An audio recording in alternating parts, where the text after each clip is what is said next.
A very good morning to all of you. Hope all are doing fine.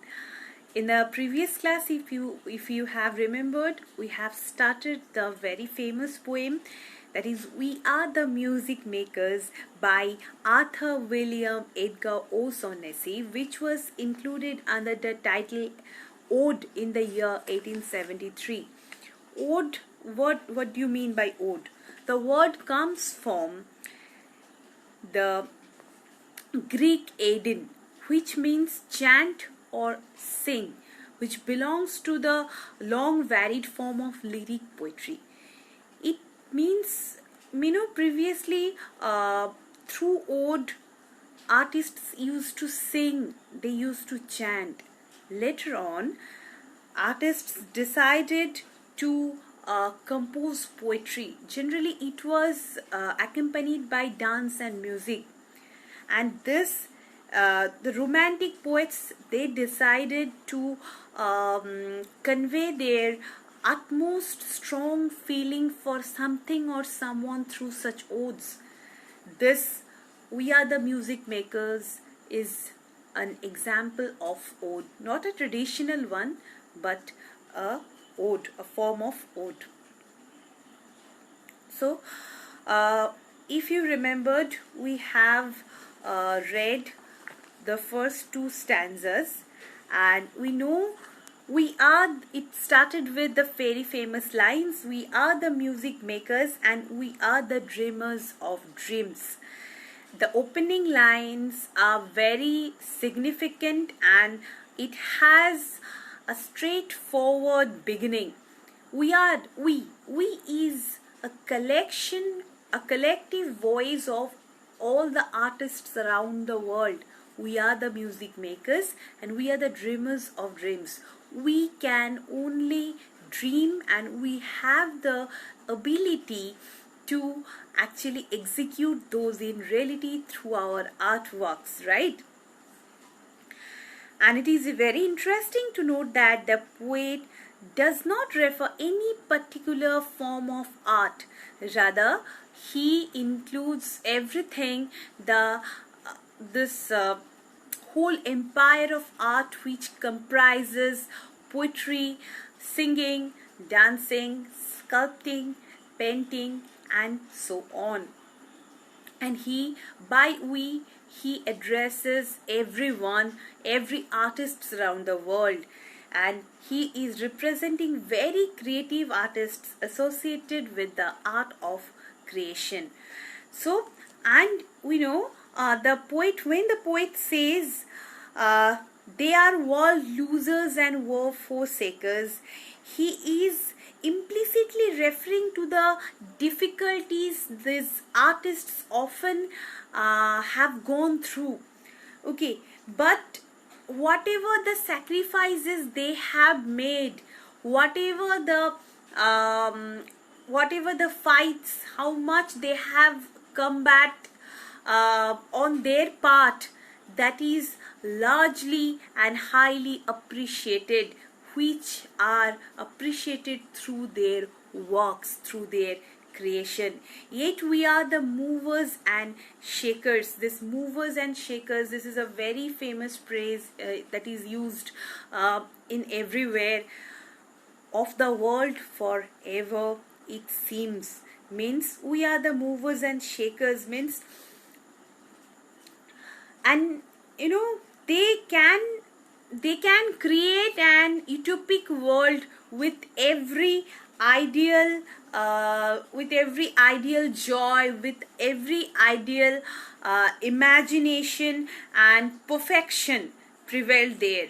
And they can also diminish the same thing with their thoughts and they will create something new. So in true sense of the phrase, we can call them the true movers and shakers, because they can break the orthodox convention and they can encourage the innovative thoughts. This capability lies only in them. The second stanza, with wonderful dateless ditties we build up the world's great ditties. So they can, the poet here alludes the supremacy of art and artists over common people.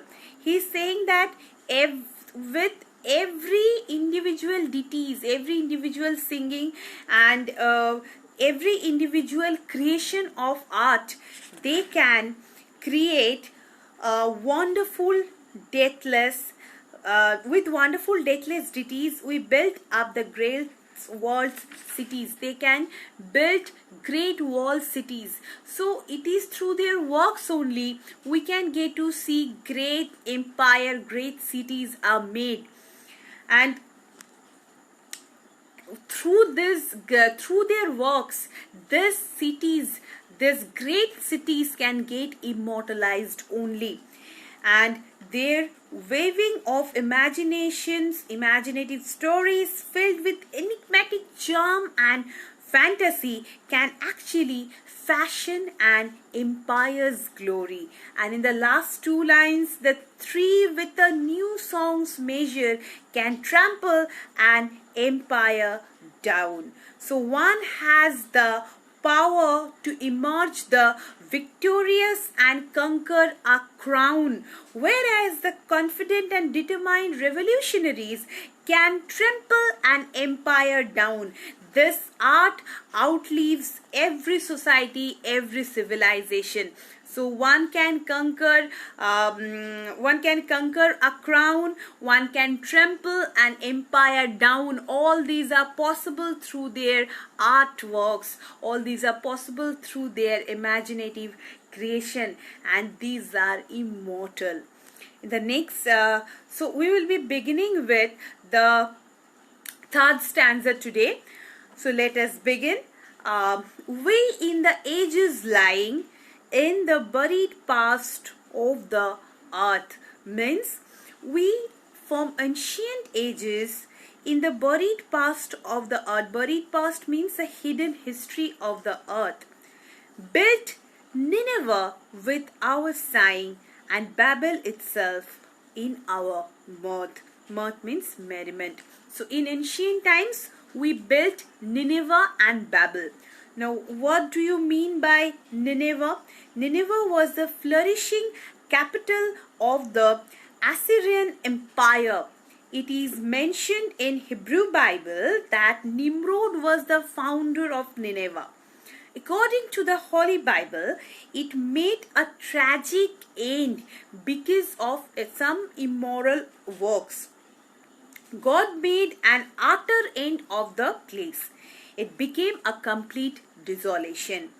It had a tragic fall because of its immoral actions and things. The Tower of Babel was built tall enough to reach heaven. This concept angered the God, and he confounded their speech and scattered them around the world. The Tower of Babel remained incomplete. So it is given here, and the Babel itself of mirth, and overthrew them with prophesying to the old of the new world's own. See, and overthrew them with prophesying means here God actually confounded their speech. He actually prophesied. He actually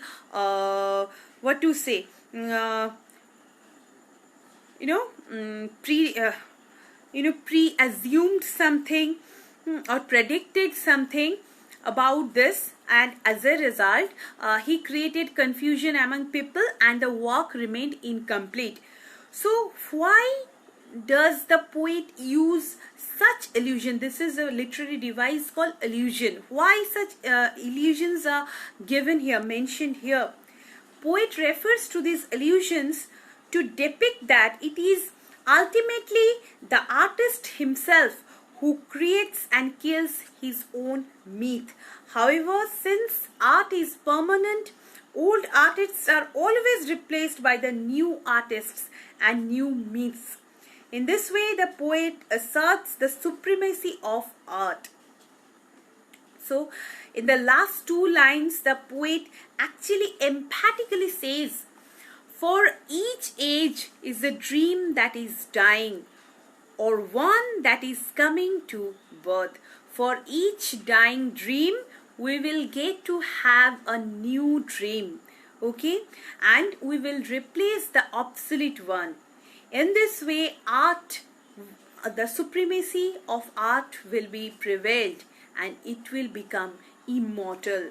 So this stanza is beautifully portrayed here.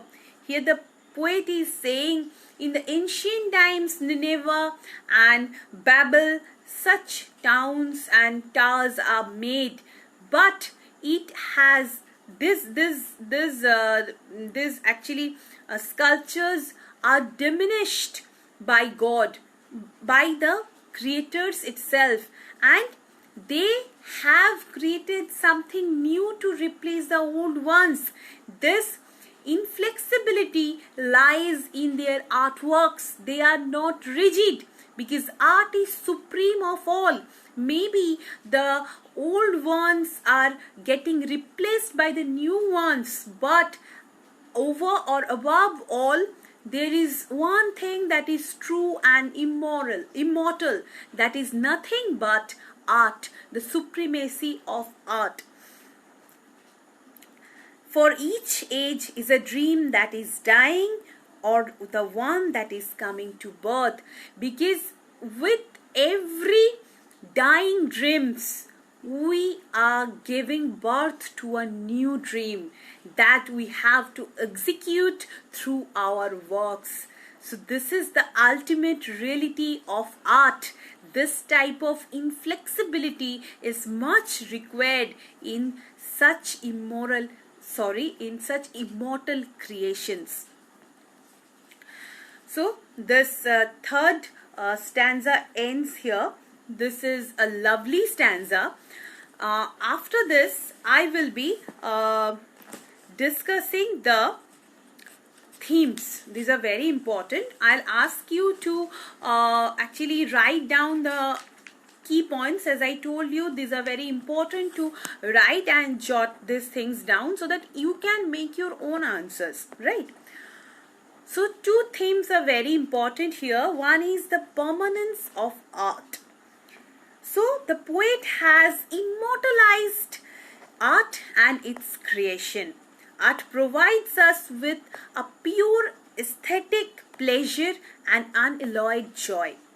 Every form of art is above the ravages of time.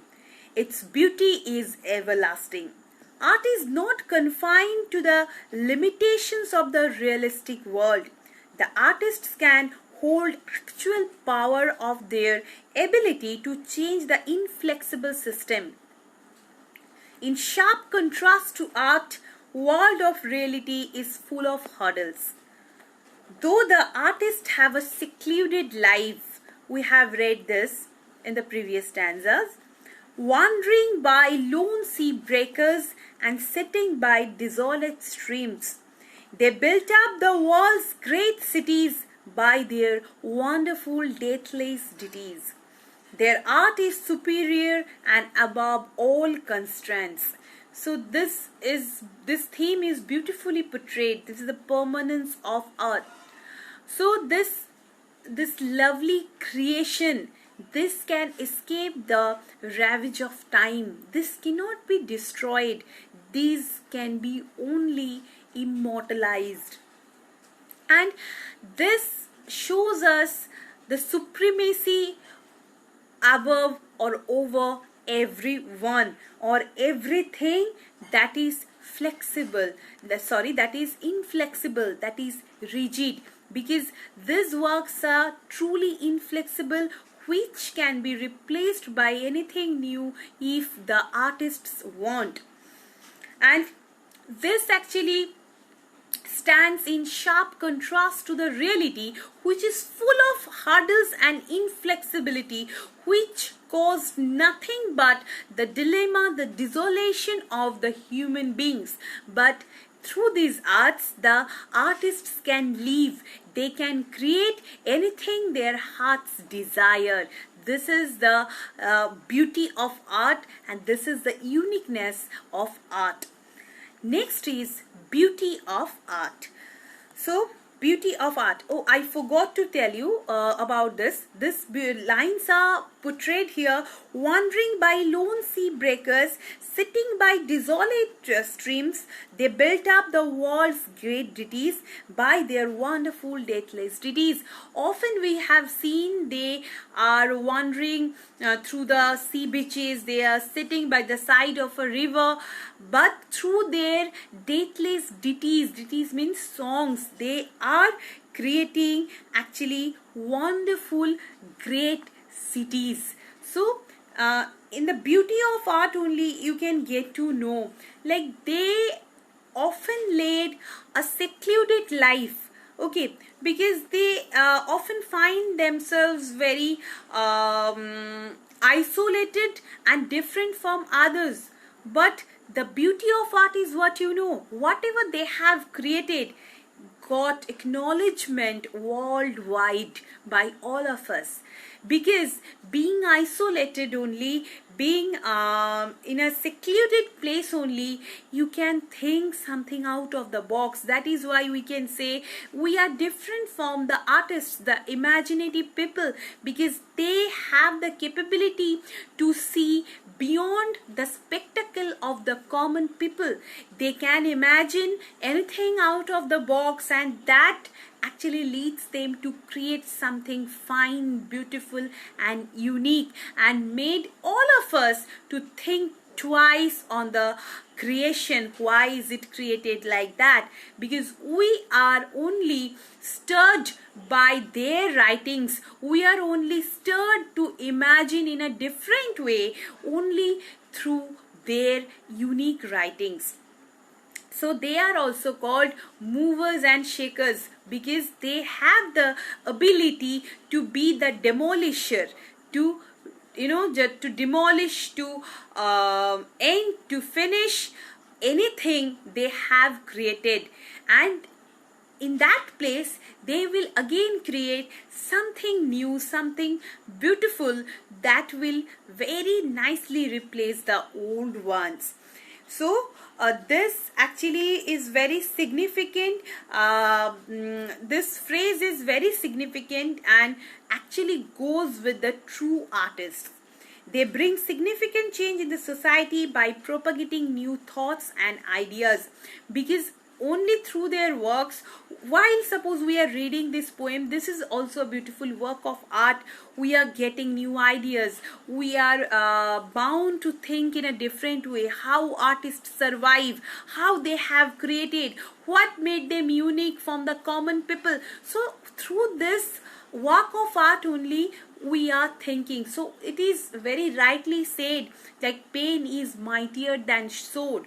Through your writings only you can change the whole world. And to quote Malala Yousafzai, you can also say a child, a pen can change the whole world, something like that. I am not getting the exact lines getting reminded of, but something like that. So this pen, this ink, this can create something revolution, you don't have any idea about it.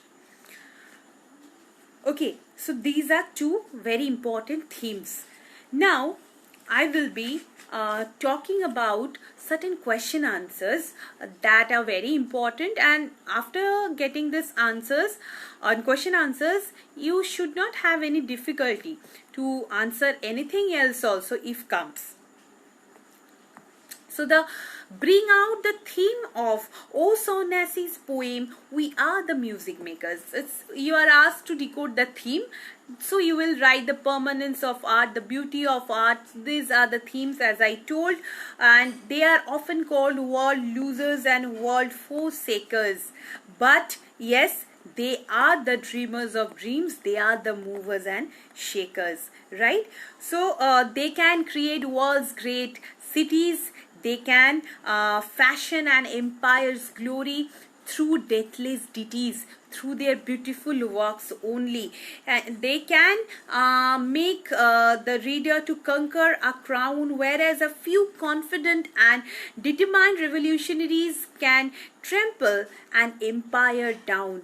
Their art inspires generations of men, hence their power cannot can never be ignored or overlooked. Their creation is immortal. The artist reformed the diseased and imperfect world into a utopic place of eternal joy and complete freedom.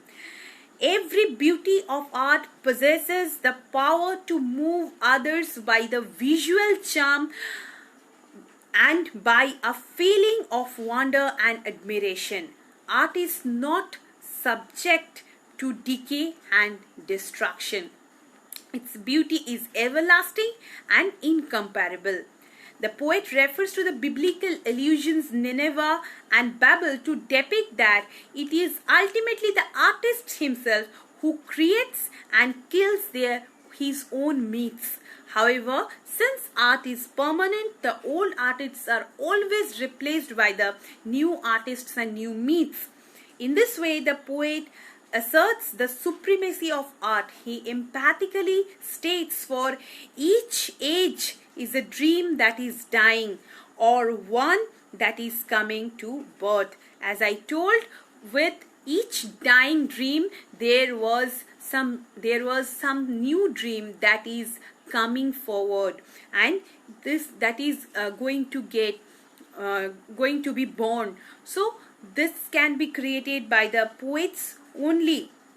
It does belong to the temporal world. The artists may depart but remain immortal in the pages of virtue and emotion and creation. So to quote Oscar Wilde, we can say, it is through art and through art only that we can realize our perfection. Through art and through art only that we can shield ourselves from the sordid perils of actual existence. An artist is indeed responsible for voicing out his creative and innovative thoughts and ideas. Even though he dies, his creation remains immortal and imperishable. The next is, we are the music makers. Who are the music makers? Why does the poet call them movers and shakers? That you can write very well. I have discussed it. One man with a dream at pleasure shall go forth and conquer a crown, and there with a new song's measure can trample an empire down. This stanza should be included here in this answer while answering this. And the last one, write a summary of Ossonesi's poem, We Are the Music Makers. So I am going to give you certain points based on which you have to write the summary in your own words. The first is, Arthur William Edgar O'Shaughnessy is chiefly remembered for his ode beginning with the words, we are the music makers and we are the dreamers of dreams. We Are the Music Makers first appeared in his collection of poems Music and Moonlight.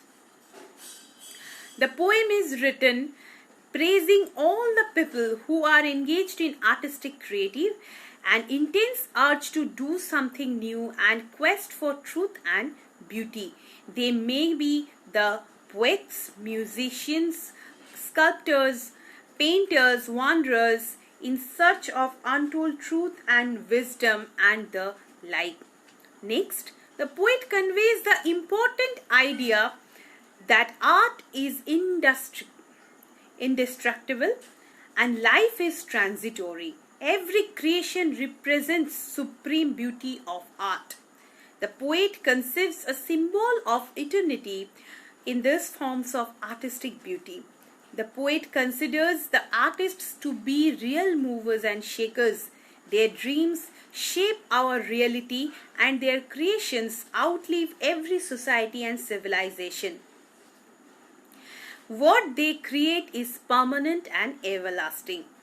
Next, the poet says that the artists are the world losers and world forsakers. They may face immense difficulties. They remain materially unsuccessful. However, their sacrifice does not go in vain. They survive through their creations. Through their deathless deities, The artists have the ability to build up the world's great cities. By virtue of their fancy and imaginative bent of mind, weave and create fabulous story and majestically fashion an empire's glory. The poet makes it evident that the artists are responsible for the progress and prosperity of the society. By alluding Nineveh and Babel, he says that it is ultimately the artist himself who's the creator as well as the demolisher of his own myths. They demolish the world by creating a better world full of purity and freshness. The poet asserts the supremacy of art through his poem. In these 3 stanzas, he portrays the powerful effect of art. Art is the healing force of today's dry and barren world. In the face of tragedy, only a creative force can bring a radical change in the existing world. So these points you have to write in your own words, you have to explain. This is quite an easy poem to understand, and I tried my best to explain this to you with my utmost means. And if you have any problem left, I am always here to solve that. You can write to me through emails, through comments, or you shall have to wait for the next live class to occur, and we will be discussing everything in detail. If you have any doubts, you please write that and you will ask me later. And be ready with this poem because I may ask questions from this. Okay, so do read well, do attend all the classes, utilize the time. Okay, this time is very precious. So take care of yourselves, take care of everyone around you. Have a great day ahead. Thank you.